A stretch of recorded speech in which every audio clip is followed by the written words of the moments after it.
आप देख रहे हैं कश्मीर न्यूज सीरीज। मैं हूं आसिफ मलिक। हमारे साथ इस वक्त बात करने के लिए मौजूद है जम्मू कश्मीर अवामी नेशनल कॉन्फ्रेंस के senior vice president Muzaffar Shah साहब। सर खैर मकदम है आपका कश्मीर न्यूज सीरीज। बहुत बहुत शुक्रिया आपका। सर आपसे मैं जानना चाहूंगा इलेक्ट्रिसिटी के हवाले से, जब भी कश्मीर में विंटर का सीजन आता है यहाँ पर इलेक्ट्रिसिटी के हवाले से लोगों को बहुत ही मुश्किलों का सामना करना पड़ रहा है। अगर देखा जाए हाल ही में जो किश्तवाड़ का पावर प्रोजेक्ट है उसको लीज पे दिया गया है राजस्थान स्टेट को। So what's your take on that? पानी हमारा, बेशक, उसका उसका मतलब रॉ मटेरियल मेरा है। आप यहाँ के स्टेक होल्डर्स को पूछे अगर ये काम कर रहे हैं तो गलत कर रहे हैं आप। और जब मेरे खुद के जम्मू में और कश्मीर में एक बहुत ही ज़बरदस्त पावर क्राइसिस है, विंटर्स में यहाँ पे होती है, समर्स में जम्मू में होती है। बेशक सर। और आज दोनों जगह पे हो रही है, जम्मू में भी पावर क्राइसिस है, कश्मीर में भी पावर क्राइसिस है। तो आप मेरे पानी को, जो स्टेट को बिलोंग करता है, पहले उसका हक यहाँ के लोगों का है। It is the property of the people of Jammu and Kashmir. आप एग्रीमेंट करते हैं और राजस्थान के साथ करते हैं, और एग्रीमेंट कौन करता है? एग्रीमेंट लेफ्टिनेंट गवर्नर की administration under the home ministry of India. Jammu Kashmir के लोगों का, यहाँ के स्टेक होल्डर्स का उसमें कोई हाथ नहीं है। सो ये आप काम सही नहीं कर रहे हैं। इसीलिए हम डिमांड कर रहे हैं कि जल्द से जल्द आप यहाँ पे इलेक्शन कराइए, एक पॉपुलर स्टेट गवर्नमेंट इलेक्ट हो। वो इनका काम है देखना कि हमको पावर किसके साथ करना है, क्या करना है, इन पावर प्रोजेक्ट्स का क्या करना है। क्योंकि हमारे मैक्सिमम पावर प्रोजेक्ट्स की अब लीज खत्म हो चुकी है। You have to return the power projects back to the state. और ये 12% आप हमको रॉयल्टी दे रहे हैं, ये अब काबिल कबूल नहीं है। इस चीज़ को दोबारा हमको बैठ के रिव्यू करना है और 50-50 बेसिस पर ये चलना चाहिए। अगर आप यहाँ पर इन्वेस्टमेंट करने आ रहे हैं, वो स्टेट देखेगा। स्टेट के पास अब खुद भी जराए हो सकते हैं अंडर द न्यू, जो अभी लिबरल एक स्कीम चल गई है चारों तरफ पूरे इंडिया में। हम खुद इनवाइट कर सकते हैं अपने पार्टनर्स को कि कौन जम्मू कश्मीर स्टेट के साथ पार्टनर करेगा for production of electricity. Sir if we talk about article 370, supreme court ने ये साफ कर दिया है कि जो डिसीजन लिया था प्रेसिडेंट ऑफ इंडिया ने, it was a legal decision. So what is your take on that? वो उस पे अभी चूंकि हम उस पे काम कर रहे हैं और 11 तारीख तक उसमें कुछ भी, जो उसको रिवाइव पिटीशन कहें, कुछ भी कहें, उस चीज़ की हम लोग तैयारी में हैं।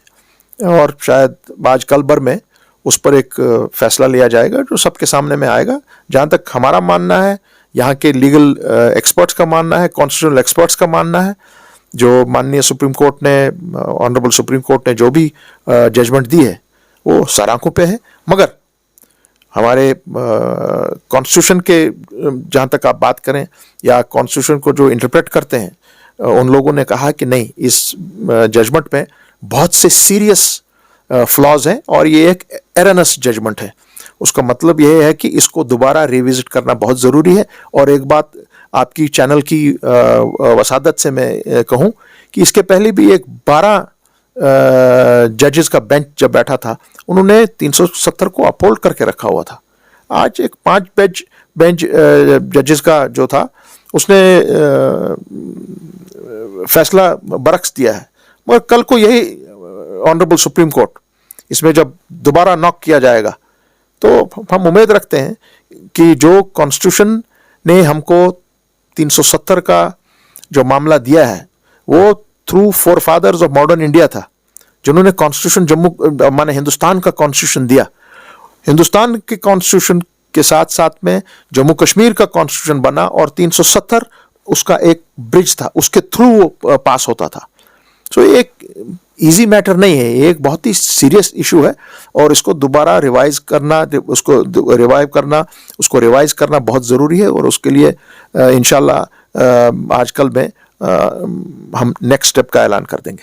सर सुप्रीम कोर्ट ने ये भी कहा था कि इलेक्शन जम्मू कश्मीर में जल्दी होने चाहिए, चाहे वो हम बात करें पार्लियामेंट या असेंबली इलेक्शंस की। सो आपकी क्या राय है सर इस मामले में? भी हमारे कॉन्स्टिट्यूशनल एक्सपर्ट्स का, हमारे वकला का, हमारा भी सबका ये मानना है कि माननीय सुप्रीम कोर्ट ने, ऑनरेबल सुप्रीम कोर्ट ने फैसला तो दे दिया बेशक। कि जी सितंबर तक करेंगे, और इतनी खुली छूट आपने दे दी मरकजी सरकार को सितंबर तक। क्यों सितंबर तक? क्योंकि सर पार्लियामेंट इलेक्शन नहीं, मामला है हमारा 2018 से इलेक्शन नहीं हुआ है, और आपको 6 महीने के अंदर अंदर इलेक्शन करना है। आईन कानून वही कहता है, और हमारा ही सुप्रीम कोर्ट कह रहा है कि अब सितंबर तक करिए। आपको लग रहा है सर हो जाएगा सब? नहीं, हम इस यही चीजें हैं जो आपकी जजमेंट, हमारी जजमेंट आई है, इसमें ये बड़े सीरियस फ्लॉज हैं। यहां इलेक्शन इमीडिएटली होना चाहिए। क्यों हमको सितंबर तक ठहरना है? वाई? जो आपके मरकजी सरकार का यहां पे शासन चला रहे हैं, अपनी मनमानियां करेंगे आप। ये तब तक रैटली प्रोजेक्ट्स के अलावा और भी प्रोजेक्ट्स दे देंगे। तो क्या हम उनको ये छूट दे रहे हैं सितंबर तक जो आप करिए, आप मजाक से करने के लिए? यही तो मामला है। और as citizen of this country मेरा पूरा राइट है, कॉन्स्टिट्यूशनल राइट है, इख्तियार है हमारा, कि अगर मुझे लगता है कि हाँ जी कोई चीज हमको लग रहा है कि गलत है, हम उस पर आवाज उठाएंगे, जरूर आवाज उठाएंगे। सर मुजफ्फर बेग के हवाले से आपसे मैं जानना चाहूंगा, कल उसने वापस पीडीपी में ज्वाइन किया, यानी वो पीएचडी का हिस्सा बन गया है, तो आप किस नजरिए से देखते हैं इस चीज को? देखिए, वो उनका जाती फैसला है, और मैं इतना ही कहूंगा कि अभी हमें जो सामने में जो बहुत बड़ा इम्तिहान है, मैं अपने पीएचडी के तमाम मेंबरान से, जो मैं आपकी केएनएस के थ्रू मुखातिब हूं, कि हमें जो हमारा एक कॉमन गोल इस वक्त है, जम्मू कश्मीर के लोगों को 5 अगस्त 2019 के फैसले को और 11 दिसंबर 2023 के फैसले को वोट के जरिए दिखा देना है कि हमको ये दोनों फैसले कबूल नहीं है।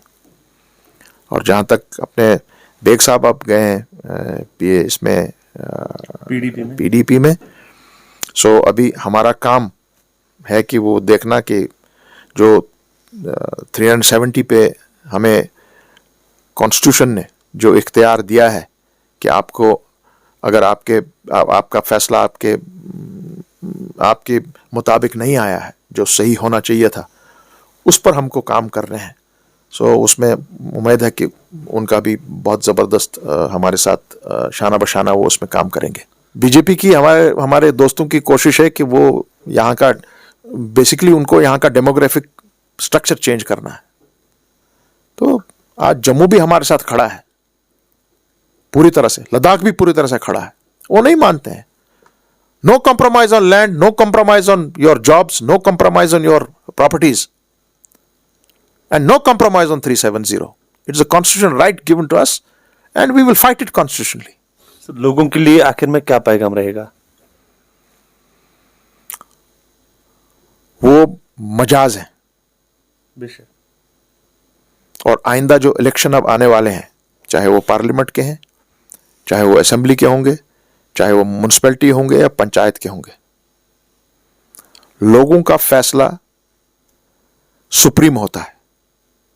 उसमें न कोर्ट चलता है, न गवर्नमेंट चलती है, न पार्लियामेंट माना जाता है। लोगों का फैसला हतमी है। हमें उम्मीद है कि वो सही नुमाइंदों को पार्लियामेंट में भेजेंगे, म्युनिसिपैलिटी में भेजेंगे, आपके पंचायत में भेजेंगे और असेंबली में भेजेंगे, और वो जवाब देंगे